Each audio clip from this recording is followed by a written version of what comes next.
Right. Well, summarizing and paraphrasing are going to be really important skills. Summarizing, of course, which we'll talk about first.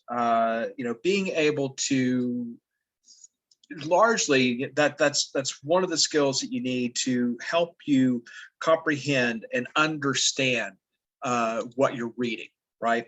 I'm I don't don't know if it's I'm overthinking this or it's because I'm getting older, but I feel like I don't have as sharp as a memory as I used to. And I'm worried about turning into my mother, where I'm always like, oh, what's that guy from that movie? He was in that show with that girl. I find myself doing that a lot when it comes to names and things. So I've been trying to practice giving myself some sort of memory work and just thinking about whatever. I try to read a little bit at night, a chapter or two of a book. And I think I don't know, I might mention I'm working my way through the Witcher series, which is from the Netflix show. The books are written by this Polish guy. And translated, but I try to think about when I get up in the morning, just summarize if I read a chapter or two at night, what happened in those chapters. Or if I, watch a TV show, I just try to think about, summarizing what happened. We watched the episode of Stranger Things last night. So I'm like, oh yeah, Steve went into the Upside Down last night and all the kids followed him and Dustin is in trouble. And, just try to think about the main idea, right? This is where this ties back with main idea and supporting details, because you're going to do that when you summarize. That should be part of a summary. So let's go ahead and we'll listen to our little bit of audio here and we'll work on this. When you summarize, you restate the main points of the text in your own words. The first step in summarizing is to locate the main ideas. A summary should include all of the main ideas, assertions, or findings, as well as other significant information the author provides. Questions that begin with who, what, when, where, why, and how can help you identify ideas to include. Yeah, so it's got to be broad enough to make sure that you are including, all the key main ideas. And any of the most relevant, significant details. And so the two problems that we tend to have, I've noticed, and with students, is summarizing and paraphrasing when it comes time to write. So summarizing is going to help you get to paraphrasing, which we'll get more of in Essential Ed. Basically, summarizing is, restating those main points in your own words. Paraphrasing is stating something in your own words. And when it comes time to write, that's one problem that students tend to have. We've talked about, it's like, well, how much of the other how much can I quote from a text? And in an extended response, you don't want to quote very much. You want everything to be in your own words as much as possible. So exercises like this, learning how to summarize and learning how to paraphrase, is going to help make you a better writer, because it's going to help you be able to use your own words when discussing somebody else's material. All right.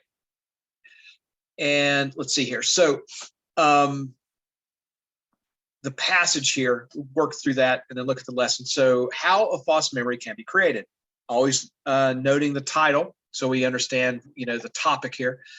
So it says psychological research has shown various ways false memories are created, such as through the power of suggestion or through vivid imagination. Now, scientists studying imagination have found that people who watched a video of someone else doing a simple action often didn't remember and thought they had done it themselves when asked about it 2 weeks later. This is a completely new type of false memory, says Gerald Echterhoff, a psychology professor at the University of Munster in Germany and co-author of the paper published in the September issue of the journal Psychological Science. This is a false memory from just observing someone, he says. Psychologist Daniel Schachter of Harvard University in Cambridge, Massachusetts, who has edited a book on false memories, says it sounds like an extension of earlier work that has shown imagining you've done something can result in false memories. And that's from article in USA Today, false memories. Did you lock the door or just imagine it?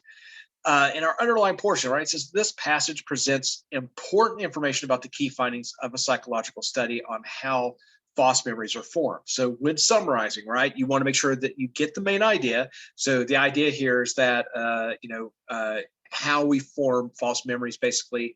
And now one of the details here is that we have this evidence from a study that was done. The next line here says judgments about the study are provided as quotations by the author of the passage and by an expert on the subject, not by the writer of the summary. So good sort of example here. When writing, right? If you are taking information with the exact language used in the text, you have to use quotations. Otherwise, you are plagiarizing. So you have to show that you are using the language. That's what you do with quotation marks, and you reference that author or whoever said it, right?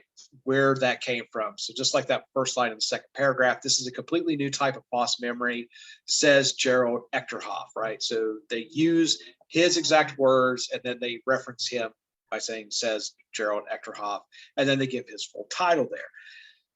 All this, right, just thinking more broadly outside of summarizing, when we talked about, we'll talk a little bit more about other types of appeals, right? Like we just talked about in social studies, but like an appeal to ethics or an appeal to expertise is what this would be, where we're using this dude who's a psychology professor and noting, where he studies and, from this paper that was published, so and so. So, when you're talking about something like memory and developing false memories, you're going to use a psychologist to cite their work. All right, we'll look at our quiz here, get some more information. Start up. Right, so our same passage on how false memories can be created based on a study here. And a test taking tip. So news articles often summarize important events, including studies and new discoveries. As you read a news article, think about what is the key piece of new information. And obviously, right? So even what we decide to read, a lot of times we look at the title. I might skip something, that's not of interest to me. So the first thing we do is typically look at a title. If you're flipping through a newspaper or a magazine or something like that, the title of the article might let us know if it's something that would interest us.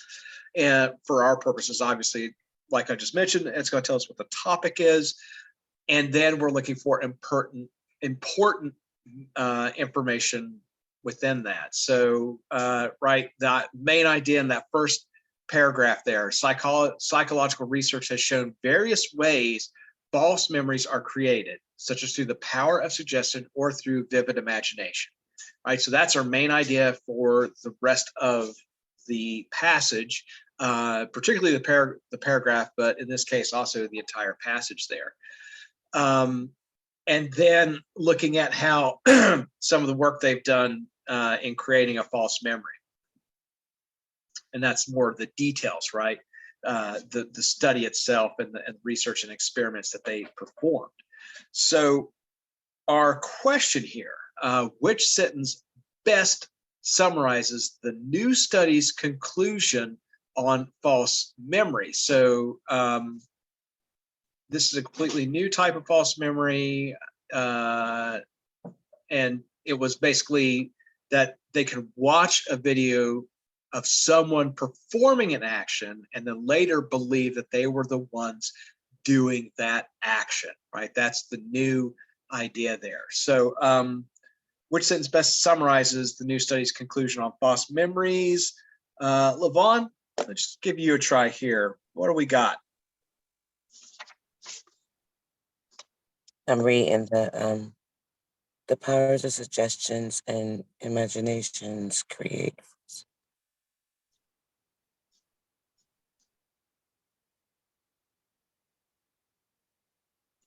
So is that, I'm sorry, that was C.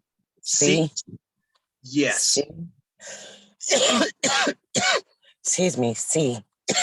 Yeah, good job. Yeah, watching a video of someone performing an action can result in a false memory. I think they're going to talk. This is kind of interesting. We'll probably talk a little bit more in our next passage. Oh, no, we're going to get Richard Nixon. All right. So Richard Nixon defends himself right away, right? We should start asking ourselves questions. What is he defending himself against? What's happening there? It sounds like he's been attacked or something like that. So we want to think about that as we're reading. This is a speech of his from 1952. You may well know that Richard Nixon was president in the late 1960s, early 1970s. Ran into some other troubles down the road here. Here he is he's going to be the vice presidential candidate alongside of Eisenhower. He's going to be Eisenhower's running mate for that election as vice president. So let's see what it says here. I come before you tonight as a candidate for the vice presidency and as a man whose honesty and integrity have been questioned. Now, the usual political thing to do when charges are made against you is to either ignore them or to deny them without giving details. I believe we've had enough of that in the United States, particularly with the present administration in Washington, D.C. To me, the office of the vice presidency of the United States is a great office, and I feel that the people have got to have confidence in the integrity of the men who run for that office and who might obtain it. I have a theory, too, that the best and only answer to a smear or to an honest misunderstanding of the facts is to tell the truth. That's why I'm here tonight. I want to tell you my side of the case. I'm sure that you have read the charge and you've heard it, that I, Senator Nixon, took $18,000 from a group of my supporters. The question is, was it morally wrong? I say that it was morally wrong if any of that $18,000 went to Senator Nixon for my personal use. I say it was morally wrong if it was secretly given and secretly handled. And I say that it was morally wrong if any of the contributors got special favors for the contributions that they made. And now to answer those questions, let me say this. Not 1 cent of the $18,000 or any other money of that type ever went to me for my personal use. Every penny of it was used to pay for political expenses that I did not think should be charged to the taxpayers of the United States. It was not a secret fund. Do you think that when I or any other senator makes his political speech, has it printed, should charge the printing of that speech and the mailing of that speech to the taxpayers? Do you think, for example, when I or any other senator makes a trip to his home state to make a purely political speech, that the cost of that trip should be charged to the taxpayers? Do you think when a senator makes political broadcasts that the expense of those broadcasts should be charged to the taxpayers? Well, I know what your answer is. It's the same answer that audiences give me whenever I discuss this particular problem. The answer is no. The taxpayers shouldn't be required to finance items which are not official business, but which are primarily political business. All right, so that's his defense. He was, basically accused of taking $18,000 from like a political campaign for personal use, but he's explaining how that was used for basically, political business. All right, and our question here, so which statement best summarizes Nixon's reason for making his speech? Let's try Mariama. What is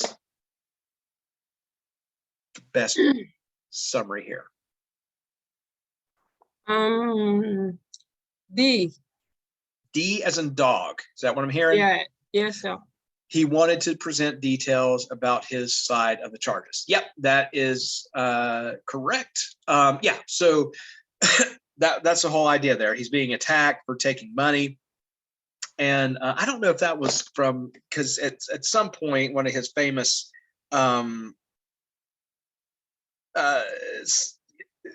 things he's quoted for saying is, "I'm not a crook." Of course, we know that he had to resign from the presidency because of the Watergate scandal. I'm trying to remember. Oh, no. That was later on. So I think that was during his presidency. So yeah, he was a fellow that kind of got embroiled in some scandals from time to time. But of course, he went on. He was Eisenhower's vice president. And then he's elected president in the late 60s. So again, the same speech here for our, let's see, was this second? Is this our second or third question? Third question. Let's see. Kate, how about number 3? So which statement best summarizes the last sentence in paragraph 2? And I'll reread that. So last sentence in paragraph 2, it says, I believe we've had enough of that in the United States, particularly with the present administration in Washington, D.C. To me, the office of the presidency of the United States is a great office, and I feel that the people have got to have confidence in the integrity of the men who run for that office and who might obtain it. So what is the best summary of that sentence? Kate.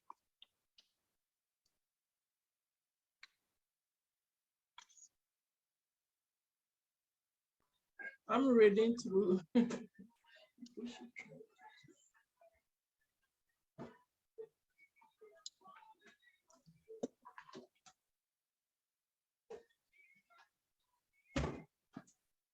I think he has the integrity and inspires the people confidence to be vice president. That might be more of a summary for the entire sort of passage there, or that first part of the passage, but just in particular for that sentence, he's just saying that the vice presidency is an important office. So it's D. And just to sort of review there, right? It just says where's my, all right, there we go. To me, the office of the vice presidency of the United States is a great office. And I feel that the people have got to have confidence in the integrity of the men who run for that office and who might obtain it. So that's just a summary of that one sentence there. And he's stating that, yeah, it's an important office. So D, or I'm sorry, wait.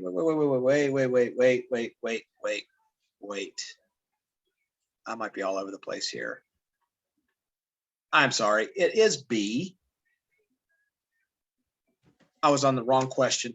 Yeah, B. Yeah, people should trust who they hold important for the office. So he is saying that it's an important office, but also considering, I was kind of looking at the wrong way there because I was looking at the first part of that sentence, right, where he says, to me, the office of the vice presidency of the United States is a great office.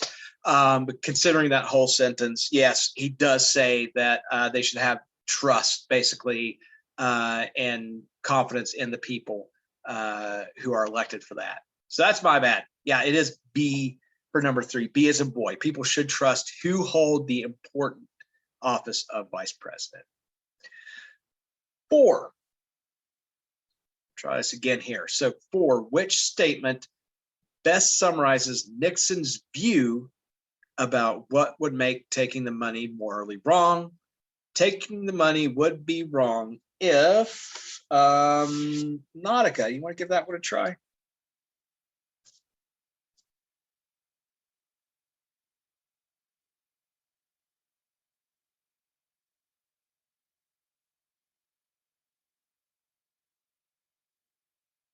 Oh, wait a minute. I think she may have left.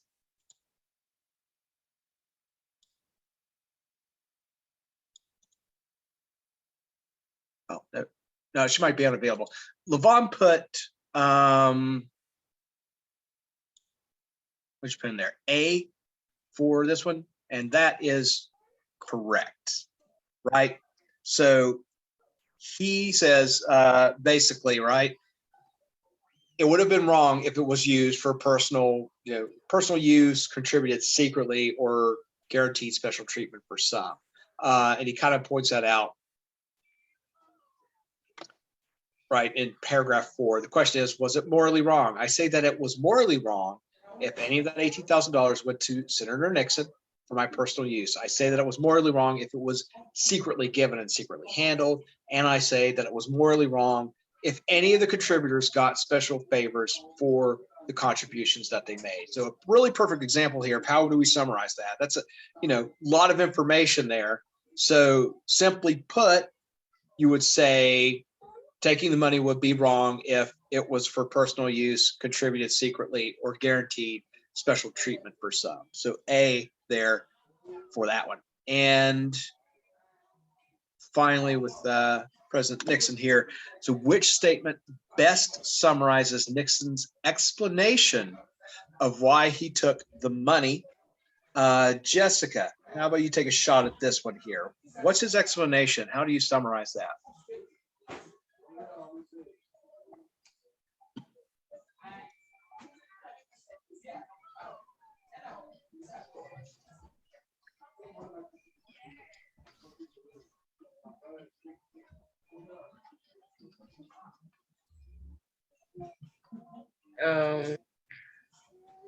I would say D. D as in dog? Yeah. Yeah, that's right. So that's a great summary here. That's his defense.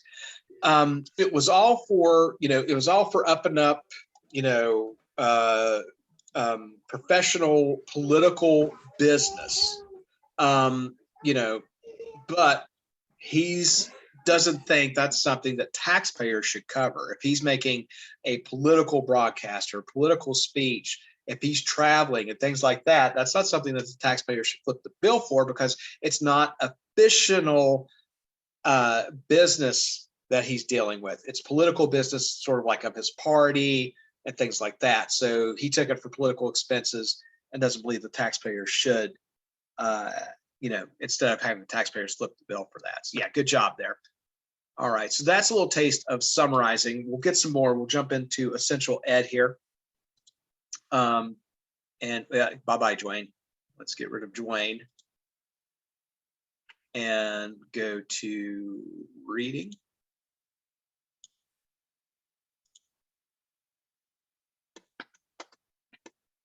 And I mentioned also, there's a little bit of overlap here. So I'm trying to make sure that we don't wind up with the same lesson back to back, because sometimes we see similar things in social studies, and we want to kind of keep it so we're learning new things, and we'll revisit these later for some practice and some review. Okay, so here's summarizing and paraphrasing.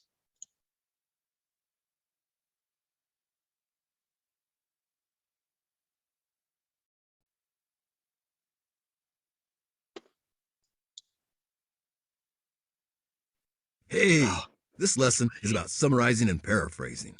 Summarizing and paraphrasing are ways to restate information, to tell it in your own words.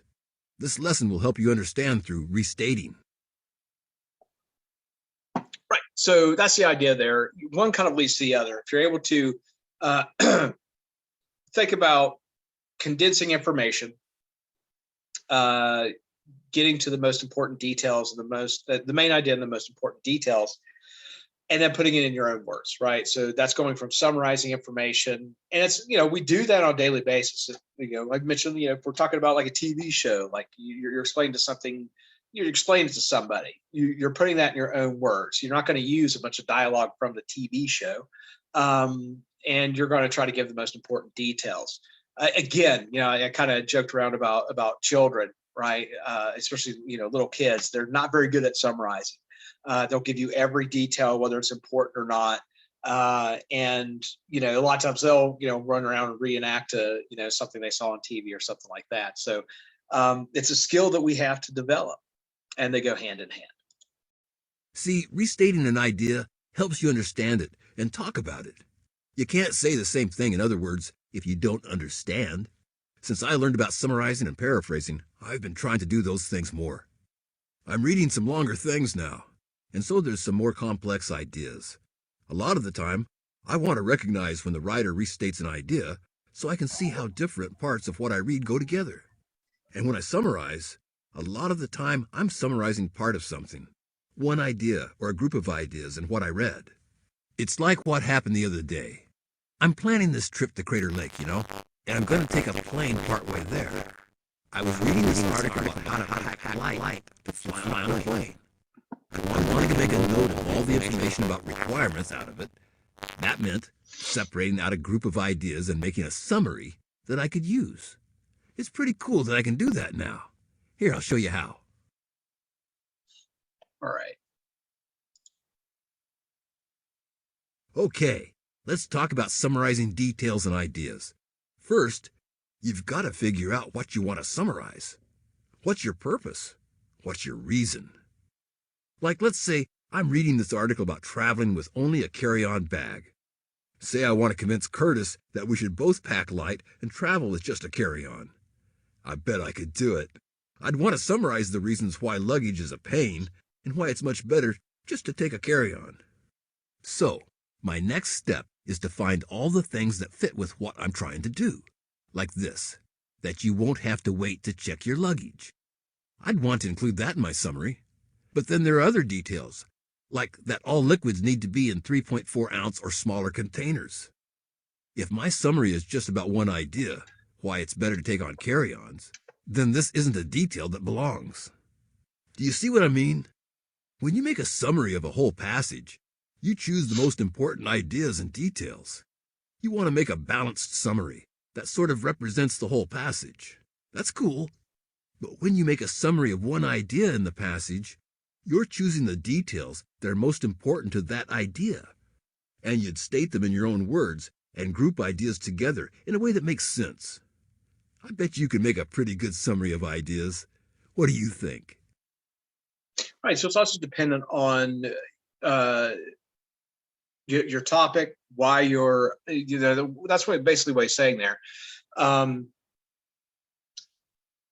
If you have a bunch of information and you're looking for something specific, like he's talking about here, some details will be more relevant than others. So it's also somewhat dependent on your purpose for reading that and needing that information. So there's some things that you might be able to throw away or not emphasize as much. You might mention them in passing, or not, I want to say in passing, but something else to think of, to consider, but not the main idea.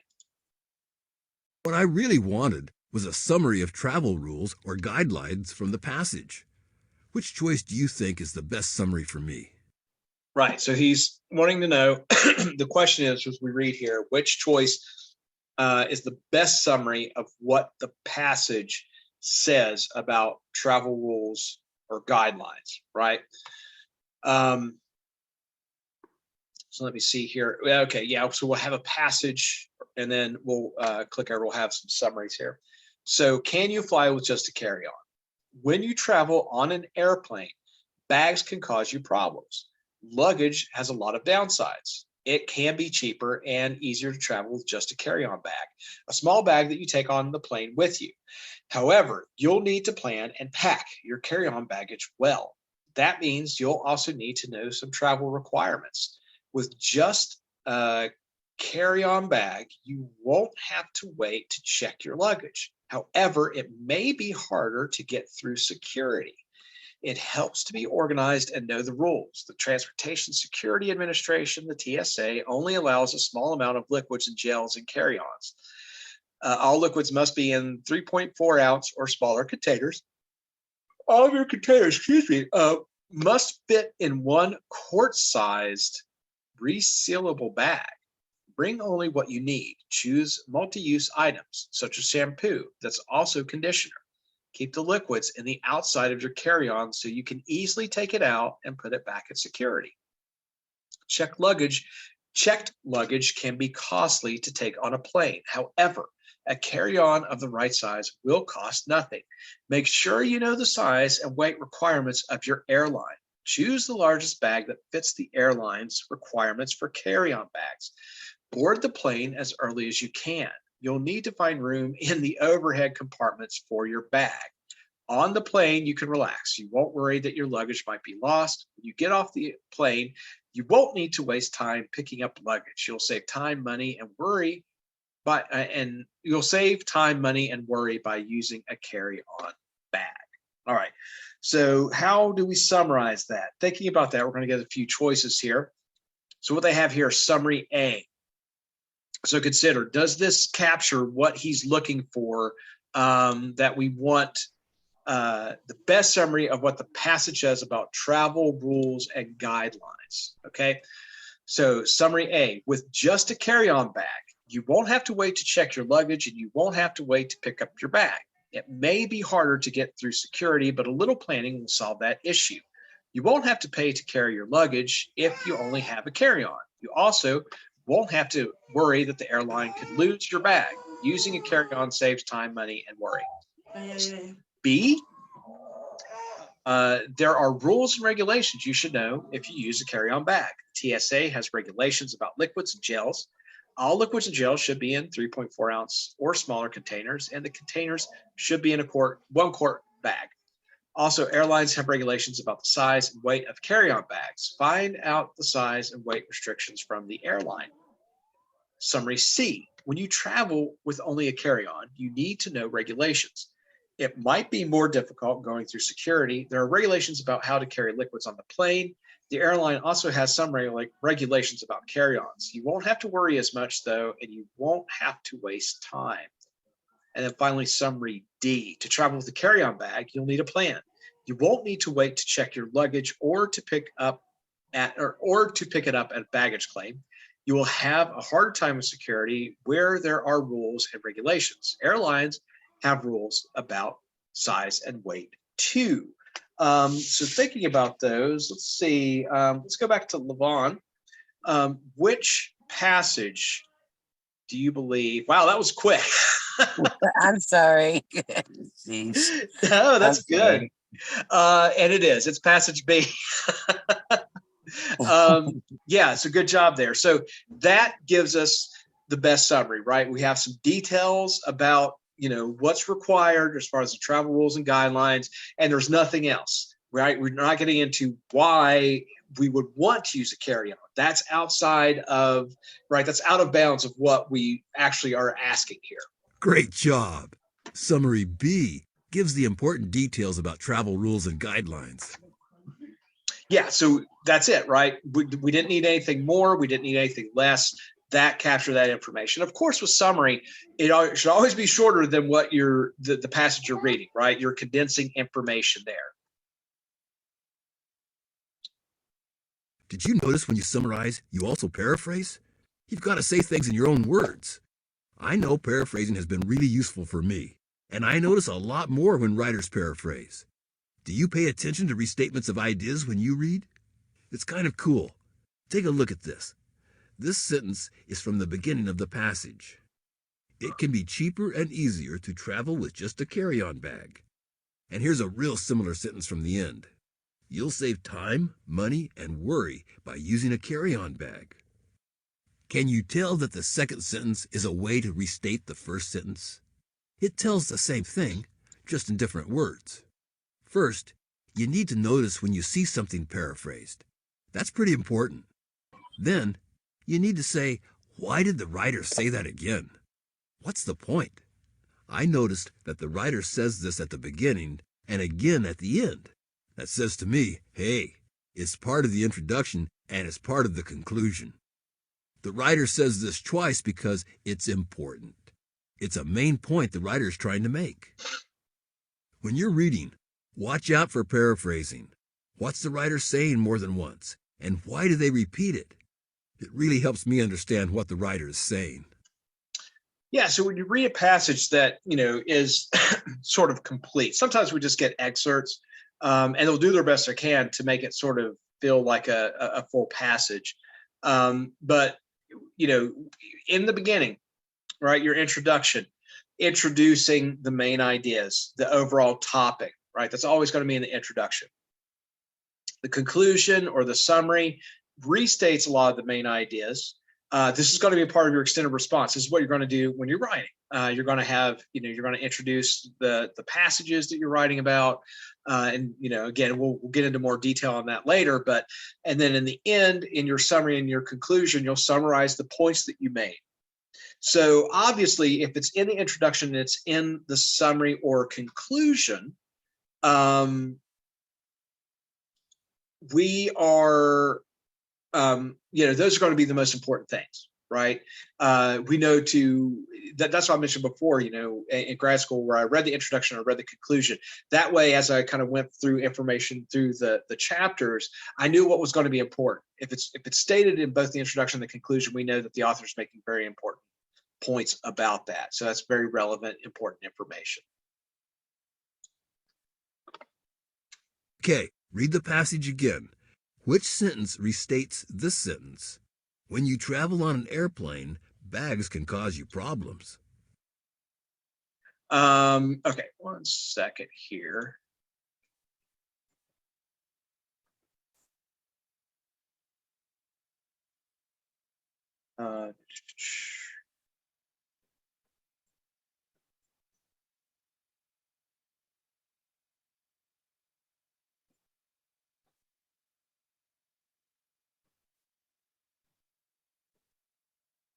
Okay, so looking at the sentence, when you travel on an airplane, bags can cause you problems. So let's see. Let's go to let's try Mariama. What is restating that here? It's D. D, luggage has a lot of downsides, right? And that's basically right how you paraphrase. You want to make sure that you get all that information in there, but you're putting it in your own words. So that's exactly what's right. It's saying it causes problems. Luggage has a lot of downsides. Great job. Luggage has a lot of downsides. Downsides are problems or drawbacks. It's another way to say that bags can cause you problems. Yeah, so I don't want to say that paraphrasing, it's thinking about it in your own words. So it's not simply just thinking about a word that's different, right? But how do you interpret what you're reading? That's a better way to think about paraphrasing and putting it in your own words. Simply, changing all the words in a sentence isn't necessarily paraphrasing, right? It's just you're using the same information. So paraphrasing and summarizing it, again, it's one of those active skills that you have to learn because you're thinking about it in your own terms. Okay, so why does the writer use this paraphrase? All right, so the sentence is when you travel on an airplane, excuse me, let me get a drink here. Bags can cause you problems. Luggage has a lot of downsides. So what would be the point of the writer paraphrasing and using that? So let's see. Nautica, you want to give that a try?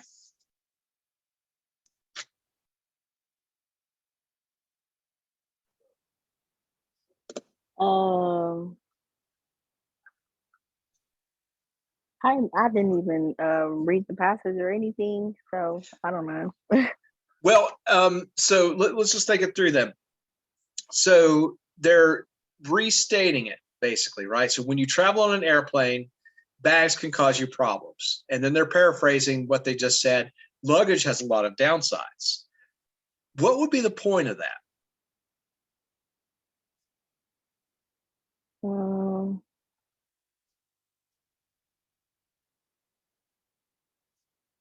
Is it to emphasize the idea?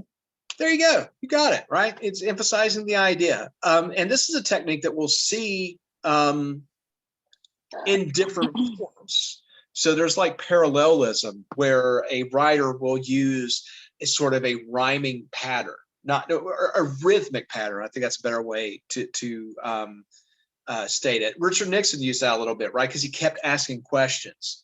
Would it be moral if I did this? Would it be moral if I did that? Would it be moral? So when you do stuff like that and you're repeating phrases, you're emphasizing that point. This way, he's not using the same phrases, but he's paraphrasing exactly what he said before. So you know that they're trying to emphasize something about that. It's really important that if you're restating it in another term. Great job. The writer restates the same idea immediately. It emphasizes the idea that traveling with luggage can cause problems. All right, and we'll have some work here. now, I think. Cool. Nice job working on those exercises. Are you ready to do some practice problems? I bet you'll do great. There are 8 questions to try out. Hey, I'll tell you what. Try the first 3 questions.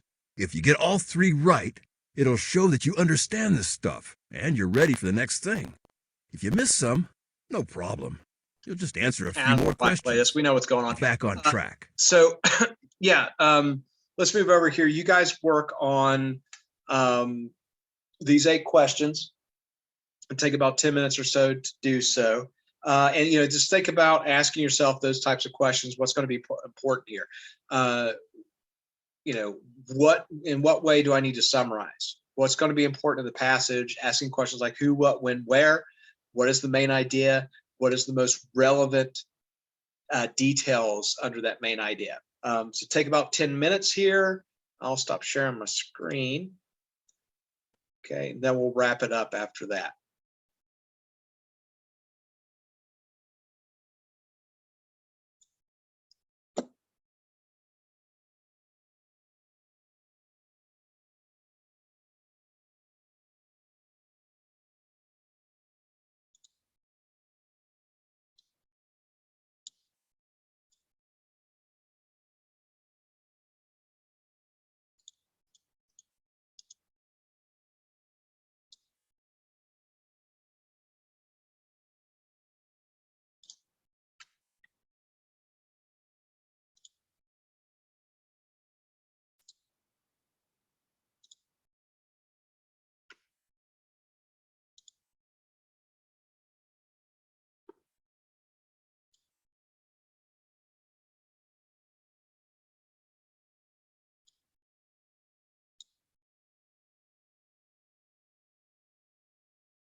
Monica disappeared on me there and then came back. Okay. Anybody have any questions on paraphrasing or summarizing, or on social studies for that matter? Oh, there she is again.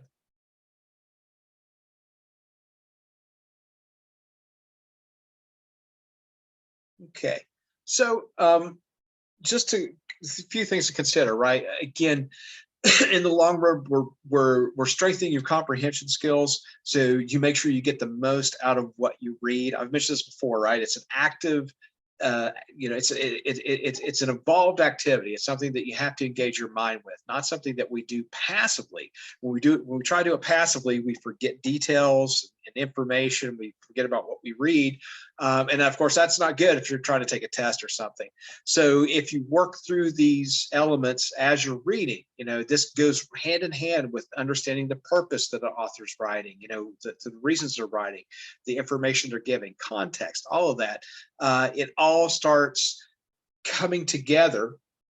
So, and that's going to help with comprehension and help you, answer the question when it comes time to, take your test or just retain information outside of that. So, any questions before we break for the day?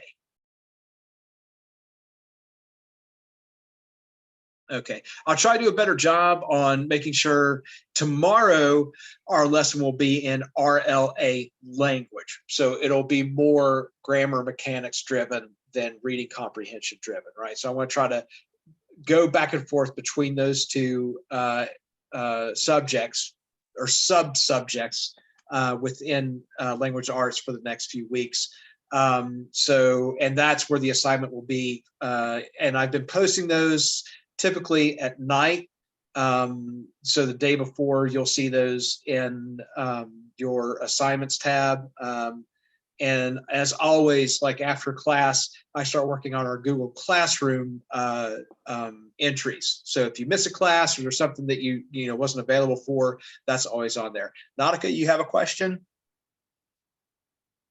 Never mind. You just answered it literally. Oh, okay, great. I was gonna ask you, when can I go in because I missed the first half because I was talking to my daughter's nurses. So I needed to, go back and review the first half of the lesson of essential learning. Okay, so as far as our lesson today, like what I recorded, I start working on those entries right after our classes end. They're posted on Google Classroom. I try to get them up there no later than 5 o'clock. Okay. So certainly by this evening, it's always up there by the evening. If you miss a class or, something happens and you have to peace out for a little bit or whatever, but it's always up there by the end of the day. Okay. Okay. All right. Anything else?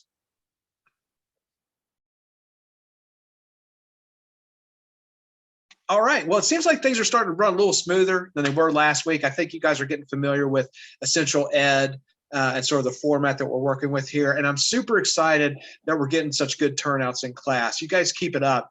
This is where the success comes from, showing up. And please don't hesitate. If you have other questions or anything, you can post them on Google Classroom. I'll see that on Google Classroom. You can text me and always, take the time if there's something that comes up during class, raise your hand or say something in class and we'll get to those questions. So I'm really enjoying the classes so far, guys. So we'll break here for the day and we'll do again tomorrow. Social Studies at 12:15. RLA. Oh, Kate, one more question.